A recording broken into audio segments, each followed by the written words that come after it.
नमस्कार। मैं सुनीता कथा मंथन में आप सबका स्वागत करती हूँ। कथा मंथन में आज सुनिए लीला चिरंतन का चौथा अध्याय, लेखिका आशा पूर्णा देवी। इसके पहले के अध्याय आपको हमारी प्लेलिस्ट से मिल जाएंगे, लिंक आपको आई बटन से मिल जाएगा।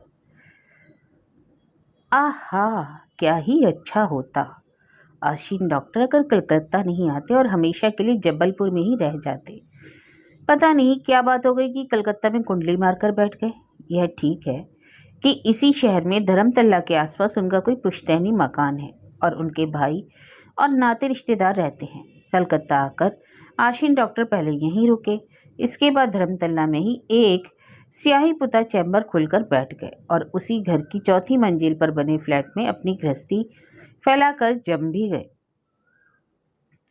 लेकिन उनकी गृहस्थी में था ही क्या, ले देकर एक अदद अनोखी पत्नी, बाल बच्चे तो थे नहीं। सवाल यह है कि मैं उसे आशीन डॉक्टर कहकर क्यों बुलाती हूँ। क्या वह इतना आत्मीय है? दरअसल और कुल मिलाकर वह कोई बुरे आदमी नहीं थे, और मैं उसको क्या कहकर बुलाती। वह पिताजी के अनुज तो थे ही नहीं कि उन्हें काका या चाचा कहकर बुलाती, और फिर अग्रज भी नहीं थे कि उन्हें काका या बड़े चाचा कहकर बुलाती।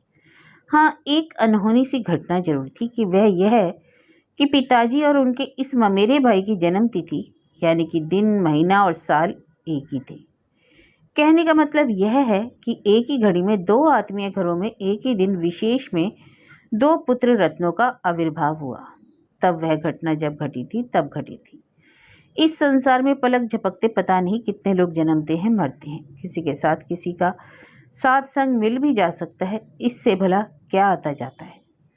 वैसे कोई मुसीबत वाली बात तो नहीं थी इसमें। दोनों एक दूसरे से तू तड़ाक कर बातें करते, एक दूसरे का नाम लेकर पुकारते, कभी मिल जाते तो साथ खेलते, कभी किसी बात पर आपस में उलझ जाते तो इसी प्यार से बातें भी करते। लेकिन ये सब बचपन की बातें हैं। इसके बाद दोनों की दुनिया अलग अलग हो गई थी। आशीन डॉक्टरी पास करने के बाद ऊंची डिग्री के लिए विदेश चले गए थे। वहां से लौटने के बाद क्या करे, कहाँ जाए। सरकारी रिसर्च सेंटर या फिर ऐसी ही किसी संस्था में अपनी सेवा देने के दौरान उन्हें थोड़ी परेशानी भी हुई। बीमार भी पड़े और अधेड़ होने के बाद पुणे में या किसी दूसरे शहर में अपने सेवा काल के दौरान उन्होंने किसी गैर ब्राह्मण युवती से शादी कर ली, और इसके बाद भी बात वहीं की वहीं। उस विवाह से कोई डाल टहनी नहीं फूटी। लेकिन एक बात जरूर पैदा हुई थी, और वह थी डॉक्टर की घरवाली के कंधों पर दो पंख जरूर उगाए थे। वैसे यह भाषा हमारी बुआ की है। वे लोग जब कलकत्ता आकर पुश्तैनी घर में रहने लगे थे, तब हमारी बुआ कभी कभार वहां पहुंच जाती थी, और तभी उसने तुलना करते हुए अपना यह फतवा किया था। डाल टहनी या कल्ले तो नहीं फूटे, लेकिन दो बेशरम डैने जरूर उगाए हैं। और ठीक उसी एक दिन और घड़ी में जन्मे थे आनंद लहरी।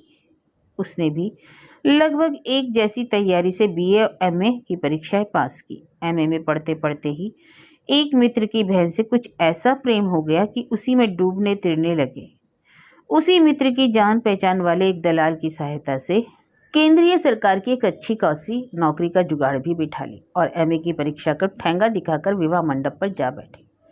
विवाह किए बिना चारा भी क्या था। प्रेम सर्प द्वारा डसे गए दोनों प्रेमी जन की हालत यह थी कि सुबह शाम एक दूसरे को देखे बिना चैन नहीं पड़ता था। आखिर में इतना सारा कुछ कैसे जान पाई? क्या यह सब मुझे बुआ ने बताया था? एकदम नहीं। हमारी बुआ पिताजी से साल 2 साल नहीं बल्कि 13 साल छोटी है।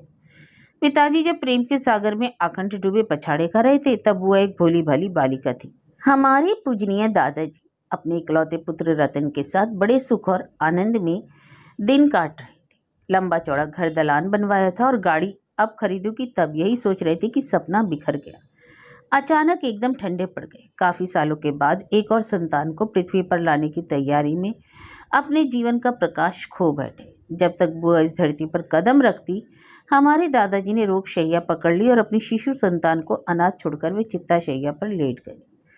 दादाजी ना तो गाड़ी खरीद पाए और ना घर को तिमंजिला आकार दे पाए। उसके बाद से आज तक पिता और भैया ने इन दोनों ने प्राणपण में से और बड़े जतन से उस शिशु को पाल पोस कर बड़ा किया। हालांकि इस दौरान एक भाई भी चल बसा, लेकिन इन तमाम बातों के चलते दोनों भाई साहब प्रेम में ना पड़े, यह भी कोई बात हुई भला?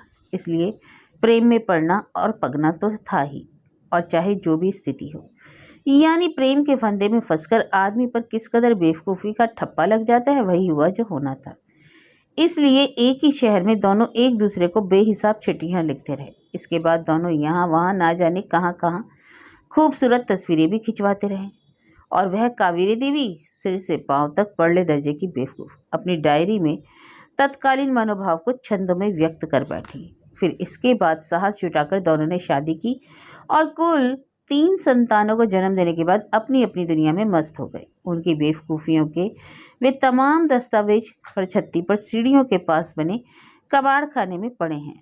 उन्होंने फिर कभी ध्यान भी नहीं दिया कि तमाम अंजर पंजर और पुरानी चीज़ों के साथ बिना चाबी ताले वाले पुरानी दराज में वे कहाँ धुल फाक रहे हैं। उन्हें यह पता भी नहीं चल पाया कि 14-15 साल की उम्र में ही सियानी हो गई बिटिया ने अचानक उन तमाम चीज़ों, चिट्ठियों, डायरी और तस्वीरों के एल्बमों को ढूंढ निकाला था और आंखें फाड़ फाड़ कर उन्हें रचा पचा चुकी थी। और आज इतने दिनों के बाद एक बार फिर। हाँ, इस बात में कोई संदेह नहीं कि मेरी समझ अपनी उम्र से कहीं ज़्यादा है, इसलिए मैंने वह सब सारा कुछ निषिद्ध फल की तरह निगल लिया था, बाद में रस ले लेकर खाया है। क्या बुआ जी ने कभी इन पुराने दराजों को टोहा टटोला होगा? मुझे तो नहीं लगता।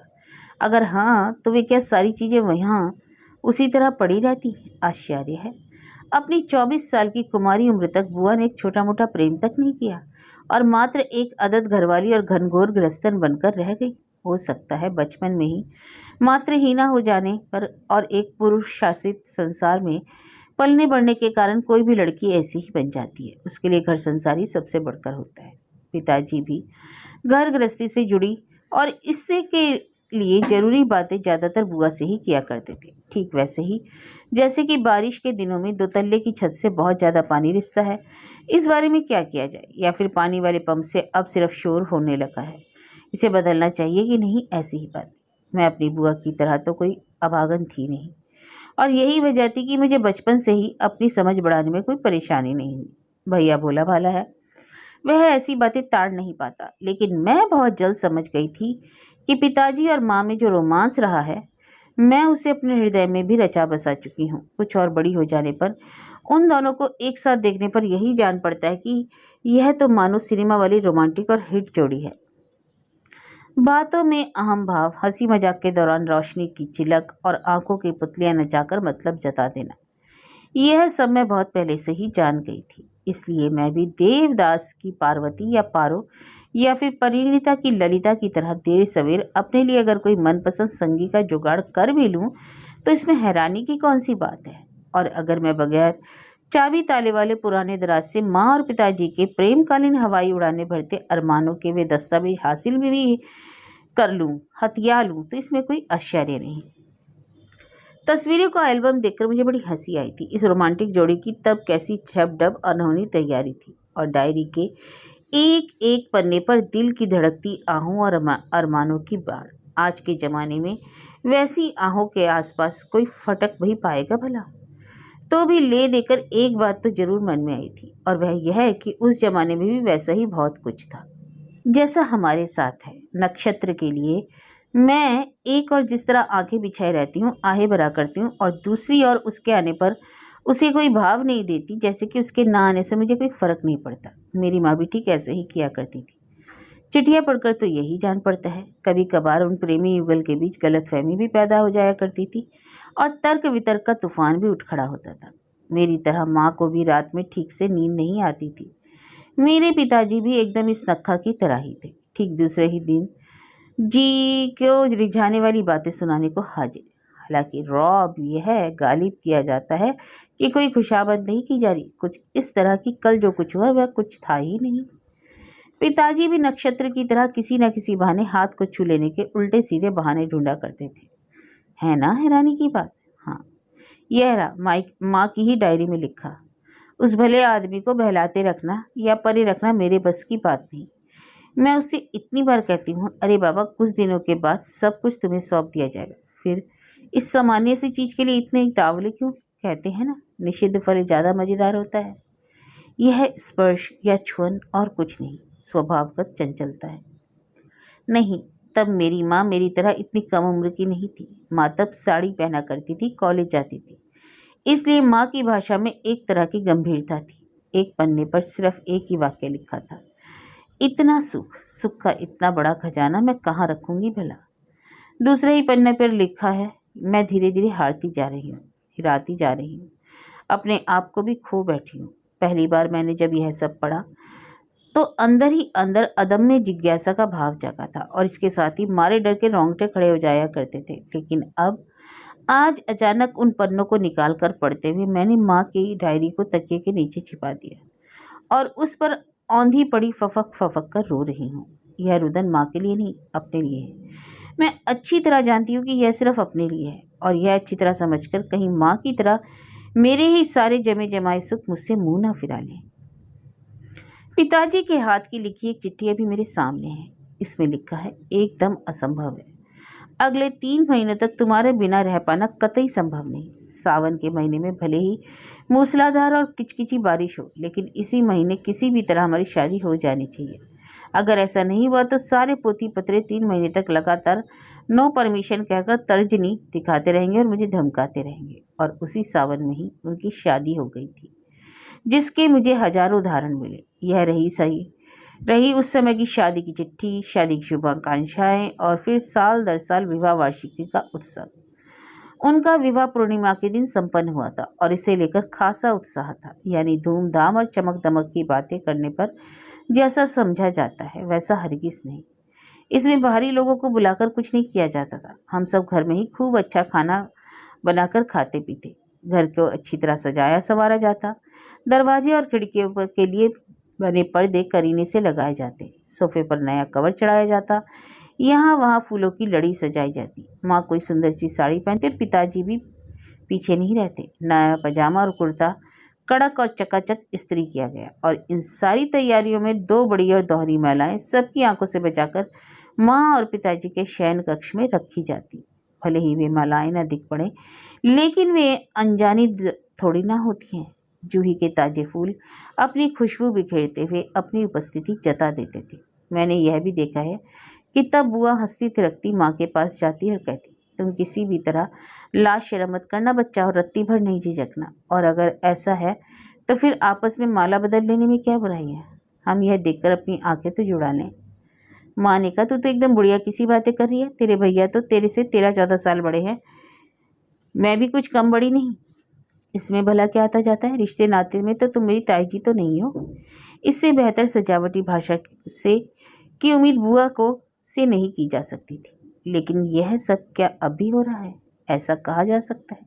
कभी होता रहा है, यही कहा जाएगा।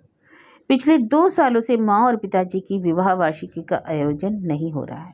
इसकी वजह यह है कि श्रावणी पूर्णमासी को ही उस अभिज्ञ चक्र का महोत्सव संपन्न होता है।